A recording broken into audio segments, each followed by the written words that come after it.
The extradition of 26 high-ranking cartel figures from Mexico to the United States is not simply a law enforcement milestone. It is a carefully timed geopolitical maneuver that reflects a convergence of pressure, policy, and power recalibration between two neighbors whose relationship has never been purely cooperative.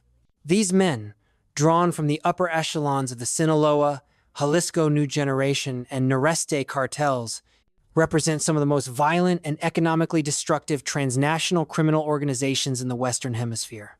They are not just smugglers or gang leaders. They are operational commanders of networks that move billions of dollars in narcotics, laundered capital, weapons, and human trafficking flows each year. Among them is at least one suspect accused in the 2008 killing of a Los Angeles County Sheriff's deputy, a case that has remained a point of unresolved outrage within U.S. law enforcement for nearly 2 decades. For Washington, the message is unmistakable. Under the current Department of Justice, there will be no tolerance for actors who export violence and destabilization into American communities, and no sanctuary for those who believe national borders are an impenetrable shield.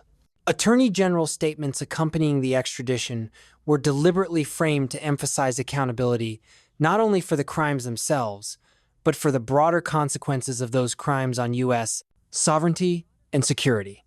For Mexico City, however, the incentives to act are layered and far more complex than the optics of cooperation suggest. The turning point lies in a policy shift initiated years earlier, when the Trump administration moved to designate major Mexican cartels as foreign terrorist organizations.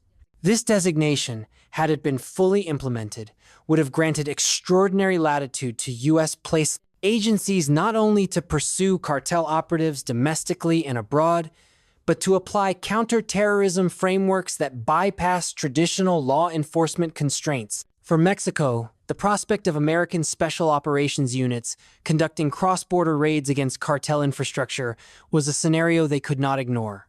It was not a hollow threat. It was a policy option openly placed on the table, backed by an administration willing to use military tools where previous presidents had relied on diplomatic caution. By extraditing these figures, Mexico's leadership is making a calculated trade. They retain nominal control of the enforcement process, avoiding the humiliation of unilateral U.S. incursions, while signaling just enough compliance to keep bilateral tensions within a manageable range. In effect, they are conceding high-profile targets in exchange for breathing room on deeper systemic issues, the entrenched networks of corruption, political patronage, and cartel government entanglement that Washington has increasingly called out in public forums. The timing is not accidental. This move comes in parallel with renewed U.S.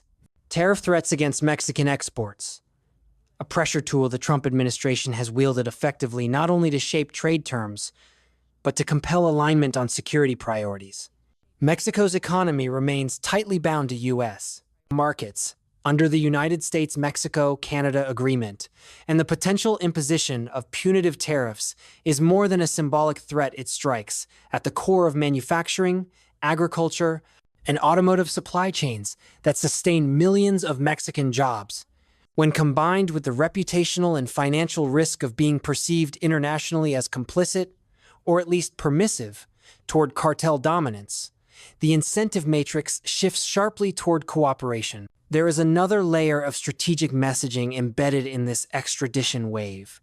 By framing the cartels within a terrorism paradigm, Washington is not only justifying more aggressive cross-border intelligence and interdiction operations, it is laying the groundwork for redefining the rules of engagement in the Western Hemisphere. In this frame, Mexico is both a partner and a point of vulnerability, a territory through which threats to U.S. security are funneled, and whose internal governance is increasingly judged by its ability to neutralize those threats. That is why these extraditions carry weight beyond their immediate prosecutorial value. They are a proof of concept that political pressure, economic leverage, and the credible shadow of military force can compel alignment even when mutual trust remains thin. This tightening of the U.S.-Mexico security axis comes as President Trump simultaneously engages on a very different front, the high-stakes theater of European security and the war in Ukraine. In a matter of hours, he is set to join an emergency conference call with European heads of government. The timing is not incidental. This call precedes a scheduled meeting with Russian President Vladimir Putin, the first such direct engagement in months, and one that will be scrutinized by allies and adversaries alike for signs of either breakthrough or fracture. The framing of this call as an emergency is deliberate. European capitals, led in this instance by Berlin, seek to establish a unified position with Washington before Trump sits across from Putin. This is not simply diplomatic protocol. It is a recognition that the United States, under Trump's second term, has recalibrated the balance within NATO. European states have been pressed and, in many cases, compelled to increase defense spending, accelerate weapons transfers to Ukraine, and assume greater responsibility for their own deterrence posture. This has shifted the internal dynamics of the alliance. Europe's stake in the outcome of any US-Russia engagement is therefore not abstract. It is direct, material, and tied to both their military capabilities and political credibility. Ukrainian President Volodymyr Zelensky's warnings add urgency to this moment. His public statements underscore that, contrary to any speculation about imminent ceasefires, Russian forces appear to be preparing for new offensive operations. This assessment is echoed by NATO intelligence streams, which have observed repositioning of Russian units, logistical buildups, and intensified coordination with allied states such as North Korea and Iran. The recent public optics of Putin conferring with Kim Jong-un are not mere symbolism. They reflect an emerging axis of strategic alignment, one that links Russian military endurance to external sources of munitions, technology, and diplomatic cover. For the Trump administration, navigating this landscape requires maintaining dual-track leverage. On one track, there is the operational objective of sustaining Ukrainian resistance long enough to either compel Russian concessions or degrade Moscow's capacity to wage protracted war. On the other, there is the diplomatic imperative of ensuring that European allies remain aligned not only in public statements but in the hard metrics of defense readiness and logistical support. These are not mutually reinforcing. By default, they require continuous calibration to prevent alliance fatigue, domestic political backlash in European capitals, and the erosion of sanctions discipline. The broader context linking these two seemingly disparate storylines, cartel extraditions and NATO war councils, is the principle of strategic coercion. In both theaters, the Trump administration is applying pressure at multiple points of vulnerability. For Mexico, it is the fusion of economic leverage and the credible threat of unilateral action against security threats. For Europe, it is the explicit demand for burden sharing, backed by the implicit risk that U.S. engagement will be calibrated to the degree of allied commitment. In each case, the objective is to compel actors to move toward positions that serve U.S. strategic interests, without expending excessive American resources or allowing adversaries to set the terms of engagement. Viewed through this lens, the extradition of cartel leaders becomes more than a domestic criminal justice matter.